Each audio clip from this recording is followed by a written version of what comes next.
as Pluto Nash, and that one made money. Just Eddie Murphy movies in general. I mean, as Ron said, for 25 years they've been bad. Well, you guys have picked people who have done good work, and then this film I actually caught by accident on cable one night, and it was so bad I couldn't turn it off. And I said to myself, all right, this is because you have a high fever that this seems like you're tripping and it's this nutty. But then I thought, I didn't have a high fever when this film started. The film was so bad it gave me a high fever. And that's Alone in the Dark, starring, of course, the great Christian Slater.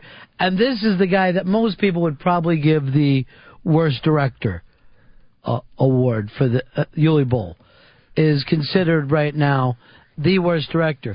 But this film, I guess it was based on a video game that I didn't see. So I'm like, well, maybe if I saw the video game, and then people are going, the video game is much better. It's one thing to hear the novel was a lot better than the film. This film is so bad that I actually recommend it. Oh, I really think that you need a big thing of popcorn, your chick, and then do that bit where you can feel superior while you're sitting there and just come up with funny things about how horrible the film is. Right. It's that bad. Oh, man, I definitely want to see this now. Christian Slater's job is actually, I think is what they call him as a supernatural detective. But all these weird things happen, and at no point do you think to yourself, is Christian Slater even slightly surprised by this? So I'm going to give you guys props here because at least you took some kind of talented people and were disappointed. I didn't walk in with the feelings that you guys had of, I want this to be a great experience. Yeah, I'm looking at the IMDb page right now.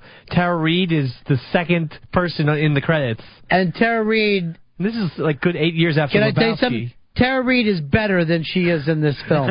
This fucking film does a disservice to Tara Reid. By the way, Tara Reid is going to show up, I'm sure, on... I just decided now that one of the hours we do is going to be called 15 Minutes. And it's just about stories and people that will be forgotten over the part. And Tara Reid, it's hard to even, if I can remember now, was like hot for a little while. Oh, yeah, definitely. She is where we sit today, where like a Lindsay Lohan is, where everyone's like, she's the train wreck you love. That was Tara Reid. Yeah. Well, I mean, she used to, between American Pie and then being in Big Lebowski as Bunny, you were like, oh, yeah, okay. Paradise. Paradise was the 15 minutes. Yeah, all included. Well, yeah, it was once she hit the 2000s, it was over. Alone in the Dark, I really do want you guys, if you get the opportunity, and don't do this, don't rent it. Wait for it to come on HBO one night or Cinema, whatever it happens to be. Catch it, and mark my words that you'll think it's the worst thing you've ever seen. And then you'll be thinking to yourself, I don't know why Gap didn't do better by Paul O. It's every bit as bad as Gap. It doesn't make sense how movies like that can even get made. Like, after...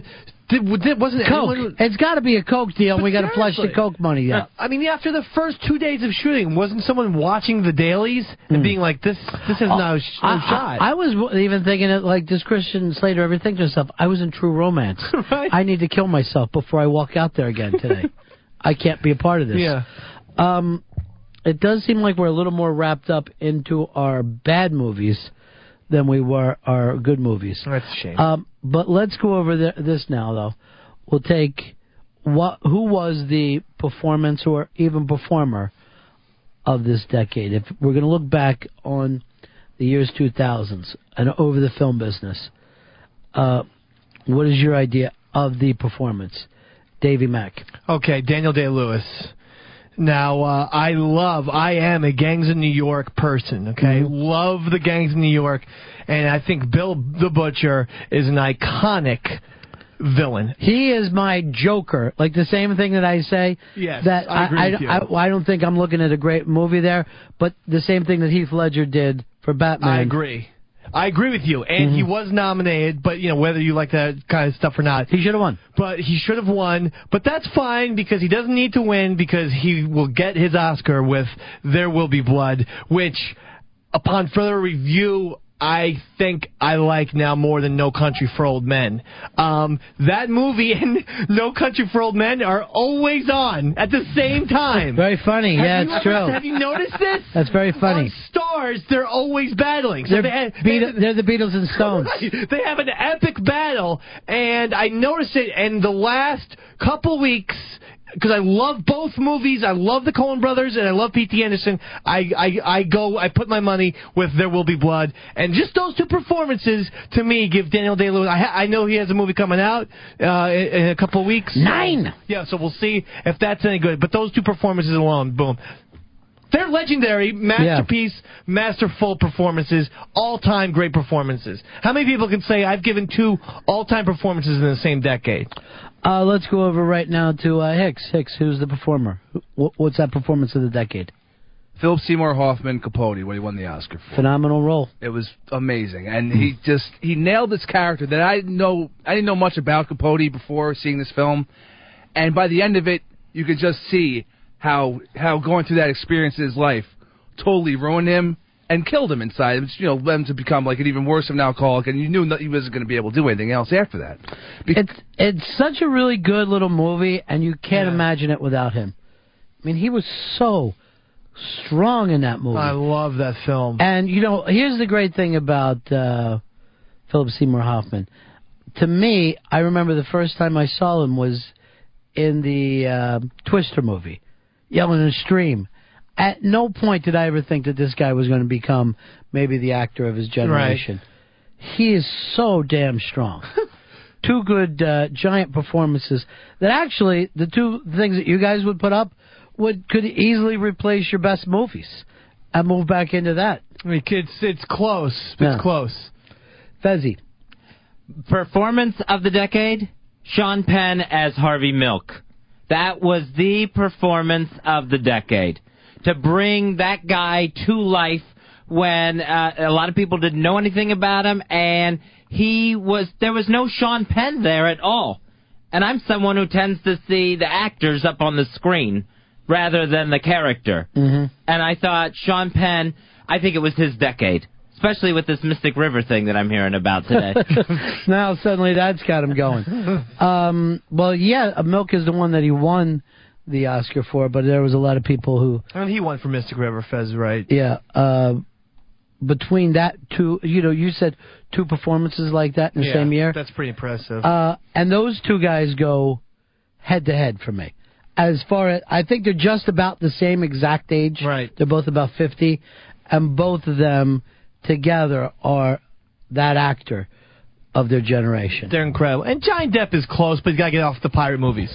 If he gets off the pirate movies, people forget. He's great, and maybe not make a Tim Burton movie every 2 years. Yeah, I mean, if you're going to go pirate into Tim Burton, really, if you look back on it, it would... I mean, I'm a Tim Burton fan, but it lessens his acting reputation. Now that they're finishing up Alice in Wonderland, the next thing is Dark Shadows, the movie version, with Johnny Depp and Tim Burton. And again... I don't know what that is. It's a vampire movie. It's a vampire movie.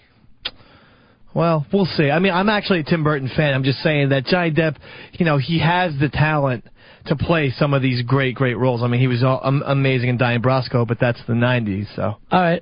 Since you guys have already brought up the great male actors, I'm going to pick a female actor. This is a film that I felt like I was dragged to and could not believe how great she was. Over 60 years old now. Opening movies, bigger star now than when she was younger, and considered by everybody the greatest living actress. I'll even say actor. If you would ask any of the people that we're talking about that you guys picked, who's your favorite actor, they'd all say Meryl Streep. I picked her for the role she played in Julie and Julia because it's one of the most amazing. Have any of you guys seen this yet? No. I saw